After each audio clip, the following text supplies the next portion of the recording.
কাফেররা যখন দেখলো মুসলমানরা মক্কা থেকে মদিনায় চলে যাচ্ছে, তখন তারা রাসূল আকরাম সাল্লাল্লাহু আলাইহি ওয়াসাল্লামের বিরুদ্ধে একটা বৈঠক করলো, একটা মিটিং করলো, যেটাকে বলা হয় দারুন নাদওয়ার বৈঠক। এই বৈঠকে ওরা রাসূল আকরাম সাল্লাল্লাহু আলাইহি ওয়াসাল্লামের বিরুদ্ধে কি করা যায় সেই পরামর্শ বৈঠকে বসলো। এই বৈঠকে শয়তান একজন বৃদ্ধ মানুষের আকৃতি নিয়ে উপস্থিত ছিল। তখন বৈঠকে একজন ব্যক্তি প্রস্তাব দিল যে মুহাম্মদকে সাল্লাল্লাহু আলাইহি সাল্লামকে আমরা কোনো ঘরের ভিতরে আটকায় রাখতে পারি, যাতে সে দাওয়াত দিতে না পারে। তখন শয়তান বলল যে না, এই সিদ্ধান্তটা যুক্তিযুক্ত না, কারণ তোমরা যখন আটকিয়ে রাখবে তখন তার গোত্রের মানুষ আছে, তার অনুসারীরা আছে, তারা আন্দোলন করে তাকে ওখান থেকে উদ্ধার করে নিয়ে যাবে।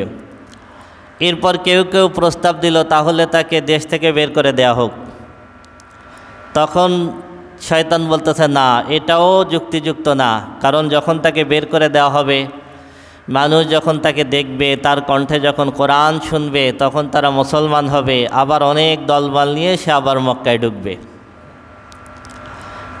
একজন প্রস্তাব দিল তাহলে তাকে হত্যা করা যায়। তখন এইবার ইবলিস বলতেছে হ্যাঁ, এইটা হলো যুক্তিযুক্ত প্রস্তাব। হত্যা করবে কে? যদি কোনো ব্যক্তি হত্যা করে তাহলে রাসূল আকরাম সাল্লাল্লাহু আলাইহি সাল্লামের বংশের মানুষ তার উপর থেকে প্রতিশোধ নেবে। তখন আবু জাহাল প্রস্তাব দিল যে আমরা এক এক গোত্রের থেকে এক একজন করে লোক নেব, শক্তিশালী লোক নেব, সব গোত্রের মানুষ থাকবে। সব গোত্রের মানুষ যদি একসাথে হয়ে মুহাম্মদকে হত্যা করে তাহলে সবগুলো গোত্রের বিরুদ্ধে মুহাম্মদ সাল্লাল্লাহু আলাইহি সাল্লামের বংশ বা গোত্র প্রতিশোধ নিতে পারবে না। এই পরামর্শ অনুযায়ী তারা সব গোত্রের থেকে শক্তিশালী যুবক বাছাই করে রাতের বেলায় রাসূল আকরাম সাল্লাল্লাহু আলাইহি সাল্লামের বাড়ি ঘেরাও করে ফেলল। কিন্তু ওরা ঘরের ভিতরে ঢুকলো না।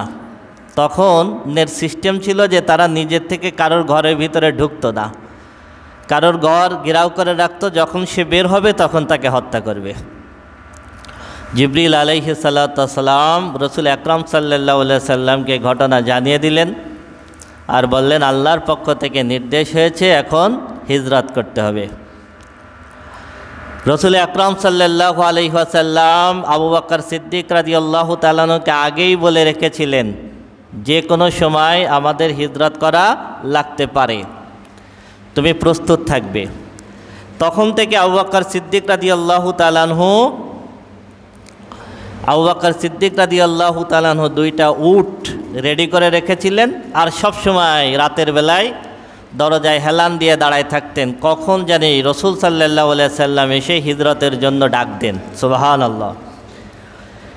রাসূল আকরাম সাল্লাল্লাহু আলাইহি সাল্লাম হিজরতের প্রস্তুতি নিচ্ছেন। তখন রাসূল আকরাম সাল্লাল্লাহু আলাইহি সাল্লামের কাছে মক্কার কাফের মুশরিকদের অনেক অর্থ সম্পদ জমা ছিল, কারণ সবাই তাকে আল আমিন বলে তার কাছে টাকা পয়সা স্বর্ণ অলংকার জমা রাখত। এখন বলেন আপনি আমি হলে কি করতাম? যাদের টাকা পয়সা আমার কাছে আছে তারা আমাকে মারার জন্য আমার বাড়ি ঘেরাও করছে, আমি এখন এখান থেকে চলে যাব, নিশ্চয়ই টাকা পয়সা স্বর্ণ অলংকার সব নিয়ে চলে যেতাম, তাই না? রাসূল আকরাম সাল্লাল্লাহু আলাইহি সাল্লাম আলীকে বলতেছেন আমার কম্বল গায়ে জড়িয়ে তুমি আমার জায়গায় ঘুমিয়ে থাকবে, কোনো চিন্তা করো না, তোমার কোনো সমস্যা হবে না। সকালবেলায় তুমি উঠে এইটা অমুকের মাল, এইটা অমুকের মাল, এইটা অমুকের মাল, যার যার মাল, যার যার আমানত সকাল হওয়ার সাথে সাথে প্রত্যেকের আমানত তুমি তার কাছে পৌঁছাই দিয়ে আসবে। সুবহানাল্লাহ, সুবহানাল্লাহ। এরপরে রাসূল আকরাম সাল্লাল্লাহু আলাইহি সাল্লাম এক মুষ্টি বালু নিলেন, নিয়ে বিসমিল্লাহ বলে ছুড়ে দিলেন। আল্লাহ রাব্বুল আলামিন সূরা ইয়াসিনের ভিতরে বলেন ওয়াজআলনা মিন বাইনি আইদিহিম সাদ্দান ওয়া মিন খালফিহিম সাদ্দান ফাগশাইনাহুম ফাহুম লা ইউবসিরুন। আমি রব্বুল আলামিন কাফেরদের চোখের সামনে একটা পর্দা ফেলে দিলাম। সাদ্দা, একটা বাধা দিয়ে দিলাম। আমি রব্বুল আলামিন তাদের পিছনের দিকে আমি দেওয়াল দিয়ে দিলাম, সামনে দেওয়াল দিয়ে দিলাম। ফাগশাইনাহুম, তাদের চোখের পরে অন্ধকার করে দিলাম। আমার রসুল তাদের সামনে থেকে বের হয়ে গেল। ফাহুম লা ইউবসিরুন, তারা কিছুই দেখতে পেল না। সুবহানাল্লাহ। রসুল আকরাম সাল্লাল্লাহু আলাইহি ওয়াসাল্লাম তাদের সামনে দিয়ে বের হয়ে গেলেন, ওরা কিছুই দেখতে পেল না। গিয়ে আবু বকর রাদিয়াল্লাহু তাআলা আনহুর বাড়িতে গিয়ে নক করলেন। আবু বকর রাদিয়াল্লাহু তাআলা আনহু আগের থেকে রেডি। রসুল আকরাম সাল্লাল্লাহু আলাইহি ওয়াসাল্লাম বললেন, এখনই বের হতে হবে। আসমা বিনত আবি বকর রাদিয়াল্লাহু তাআলা আনহা, আবু বকর রাদিয়াল্লাহু তাআলা আনহার কন্যা, তিনি খাবার রেডি করে দিলেন। খাবারের টুপলা বাঁধবেন, দড়ি খুঁজে পাচ্ছেন না। তখন নিজের পাজামার যে ফিতা, এই ফিতা খুলে ফিতাটাকে ছিঁড়ে দুই ভাগ করলেন। দুই ভাগ করে এক ভাগ দিয়ে পাজামা বাঁধলেন, আর এক ভাগ দিয়ে খাবারের পুটলা বেঁধে দিলেন।